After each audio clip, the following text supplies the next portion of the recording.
খেলার মাঠে আবারও রাজনীতির ছোঁয়া। বাংলাদেশ ক্রিকেট বোর্ডের নির্বাচনকে ঘিরে তৈরি হয়েছে ধোঁয়াশা। কারণ তামিম ইকবাল বাংলাদেশ ক্রিকেট বোর্ড নির্বাচন থেকে নিজের মনোনয়নপত্র প্রত্যাহার করে নিয়েছেন।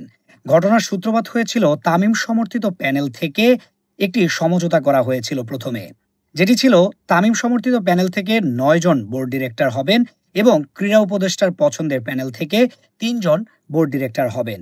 কিন্তু শেষ মুহূর্তে তামিম প্যানেলের দাবি তাদের থেকেই ১২ জন অর্থাৎ টোটাল ১২ জন ডিরেক্টর হতে হবে। অন্যদিকে ক্রীড়া উপদেষ্টা কিন্তু তার যে সিদ্ধান্ত সেটাতে অনড় ছিলেন। তার পছন্দ অনুযায়ী ৩ জনকেই হচ্ছে বোর্ড ডিরেক্টর হিসেবে নির্বাচিত করতে হবে এবং সেখানে ফারুক আহমেদও রয়েছেন। অর্থাৎ ক্রীড়া উপদেষ্টা আসিফ মাহমুদের পছন্দের তালিকায় ফারুক আহমেদও রয়েছেন। সো এই কারণে একটা ধোঁয়াশা তৈরি হয়েছে যে বিসিবি নির্বাচন কি আসলে আদৌ হবে কিনা, নাকি এটা পিছিয়ে যাবে, এবং তামিম আসলে কি ভাবছেন। শেষ মুহূর্তে তিনি তার মনোনয়নপত্র বাতিল করে নিয়েছেন।